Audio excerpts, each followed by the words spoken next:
Hi, this is Paulina, and you're listening to All This Mess, a podcast where three generations come together and talk about different issues. So, last week we talked about hate on the internet. So this week we're going to talk about love, obsessiveness, not just on the internet, but obsessive fans. What happens when people just obsess too much about their favorite thing? So I'm joined today by my co-host, Dr. Worm. Hello. And Peaches. Hello.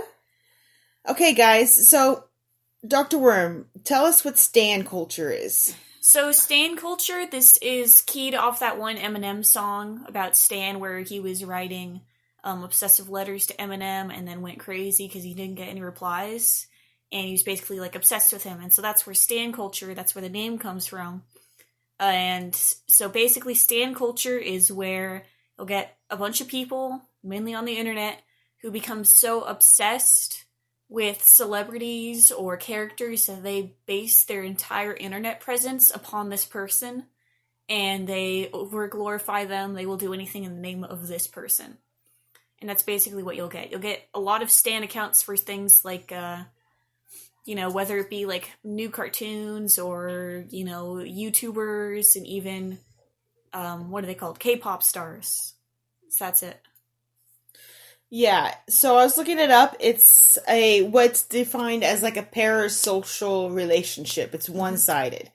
You got the stans who, obsess over, and then their object doesn't even know they exist. Right. That's a parasocial relationship. Now, I will say this has been going on since time beginning. This isn't something quite new. We've had Franz Liszt, who was a composer. People would stand outside the concert halls waiting for his new... Well, those composers were like the rock stars of that era. They were. And so it was, Listomania is what... And that's also a Phoenix song, but Listomania. I knew you were going to sneak it in. I was, and I will say... Are you a Phoenix stan? Well, hang on. Let me give a couple more examples, and then I'll talk about my standing. Then we had author Conan Doyle, right? Yes. Who wrote Sherlock, and when he decided to stop the series, his fans went crazy, and he had to bring it back. Agatha Christie. When she killed off Poirot. Everybody got mad and she had to bring him back. We even have to where you have obsessive fans to where, like, Hinckley was obsessed with Jodie Foster, and to get her attention, he decided to try to assassinate Reagan. Right. Because he was obsessed with Jodie Foster, and he had wrote her notes and letters and tried to call her, and nothing was getting her attention. So, he did that.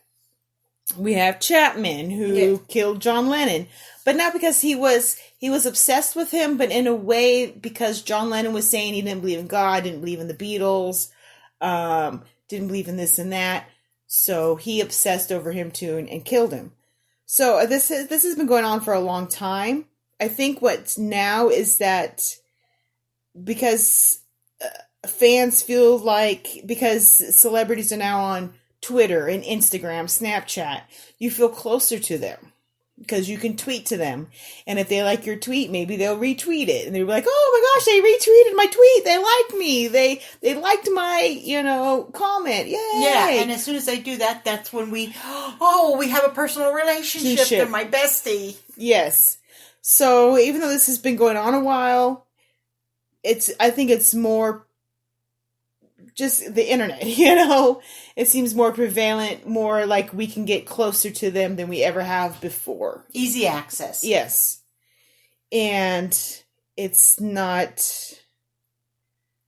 good. So first let's talk about, do you guys stan anybody? I mean, are you kind of obsessed with anybody? Well, I do have I have a few favorite interneters. or YouTubers. And, yeah, the moment I get a notice that they've come out, I'm on it. I don't care what time it is. I'm on it. 'Cause I happen to really like, what they put out. So yeah, I have a couple that I just, if I get dinged, I'm on it. But not to the point where I'd write them letters and stalk them. or attack other people who say that, oh, this video sucks, or this video would you attack? And be like, no, I don't. I don't really have, you go through phases where you're like super into stuff, but like I don't really get obsessed or stan anybody. I watch a lot of Twitch streams, right? And so when I'll get dings that there are streamers going on, I'll click on them, I'll watch them. But I get like the acknowledgement, because with that, you'll leave a comment and they may respond to it or whatever. And let me tell you, the first time I was watching a live Twitch stream, the first comment I left, and this guy had like thousands of people watching him, he read my comment out loud and he laughed at it, and I just went into panic and I stopped watching.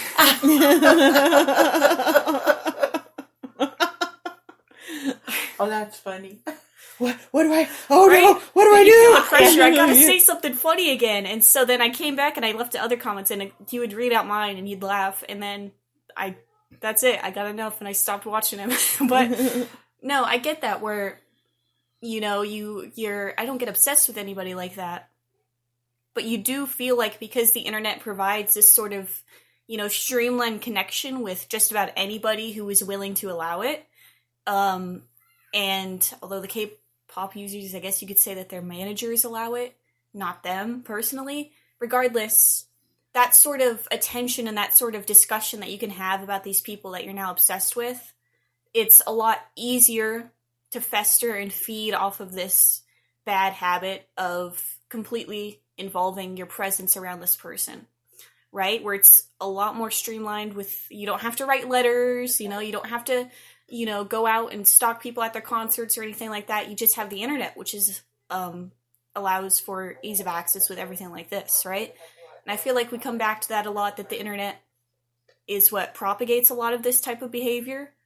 I think we've said that quite a bit in our podcast, because it's true. Almost every podcast that we've done, because we've talked a lot about internet behavior, internet culture, it all comes back to, Mm-hmm. Well, it's definitely a whole lot easier to follow somebody, to think that you're part of their life now than when I had, these fan crushes on actors or singers when I was a kid, because you had to write to them. You had to find out if they had an address for a fan club. One time I went to Universal Studios and we went through John Wayne's dressing room. And they said, oh, these are all his boots from cowboy shows, and these are his everyday boots. I quickly wrote a note on a back of a piece of paper, an envelope I had, oh, I love you, blah, blah, blah, right? And I put it in the shoe, but I never signed it, never put my address, so I never got a picture. But that was as close to somebody that I just, was crazy about, obsessed about, was a pair of boots. Mm-hmm. Now, that's it. All I got to do is type in their name, and there they are.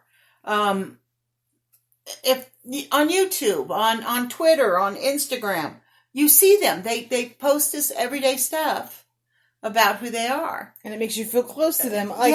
Especially when they're posting pictures of them just like lounging around in their sweatpants and stuff like that, and you're like, oh, they're just like me. Mm-hmm.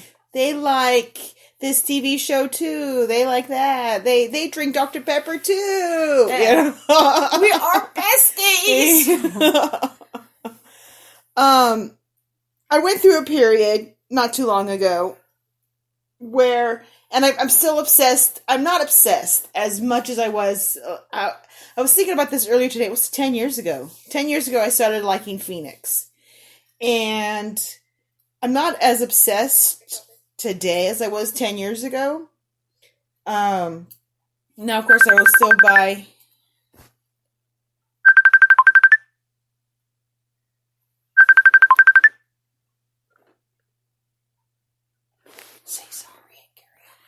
Sorry about that.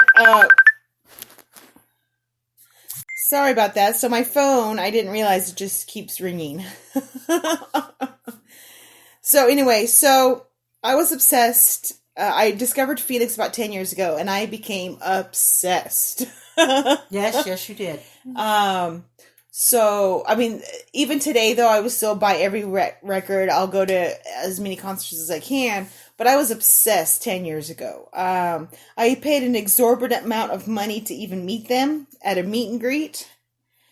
I got some tattoo lyrics, and in fact, I still want another one, but I looked up, what it was is that I looked up like every article I could find on them, every picture, everything that, I mean, my life revolved around finding anything I could find out about Phoenix and buying things and stuff like that. And that was 10 years ago. And so I think a part of stan culture, when it comes from like crazed and obsessed fans, they have nothing else. You know, like maybe they don't have anything else. Maybe they feel bad about themselves or whatnot. It's something more internal that they externalize obsessive onto something where it can take up their life and they can feel good about it. True, because as much as I, let's say John Wayne, I have pictures of him, but I never turned into a stalker simply because. Back then, you just, I mean, not that there weren't stalkers, but I didn't have the internet, and so I couldn't follow besides that, but he passed away, in, what was it, 77, 78? So, I did not have that growing up, that easy access to them. But even without the easy access, didn't you have other things going on in your life where true. He wasn't the main obsession, though you didn't have to. Like, I feel like I had to watch every movie that came out. Yeah, like me, I'm going to still buy every CD that comes out, and I just got their book for my birthday. I mean, I still like that, but I'm not looking up every article. I'm not looking up every picture anymore. I'm not doing that anymore because right now my life is good. You know what I mean? Like, my life has evolved in the 10 years that they're not my obsession. Like, my main, like, oh my gosh, this makes me feel good, and so I have to keep going after it. Well, it's like when people claim to, I love them. Oh my gosh. Now, I love John Wayne's movies. I loved his persona in his movies and but I didn't know him. I did not know him. I was sad when he passed away. But as the other is Steve Irwin, Crocodile Man, or what's that Crocodile one? Hunter. Yeah, Crocodile Hunter. Oh boy, have I can remember. He was one person because he was what I read about him, what I watched on him when he was killed, and when he died, I cried. Now, I haven't cried over any actor since then, but I did. And if I watch one of his, oh my word. Because I think also you liked him too, but also I think like John Wayne, he's got personas in movies, but you don't know his real life. Exactly. Yes. And Steve Irwin was who he is. You know what I mean? Yes. And on TV, in real life, that's who he was. And I don't think he didn't have a persona. That's just who he, and you could tell. And you could tell that he was. Yeah. And plus, I mean, you look at his children. He, the short time he had with his son, his son is his father. So he carried that over. And that's it. I mean, that is the only TV personality person that I've ever cried about. I never cried about any. Well, Kurt Cobain. I wasn't obsessed. Yeah, I was. I cried about Kurt Cobain, but I wasn't like obsessed with him.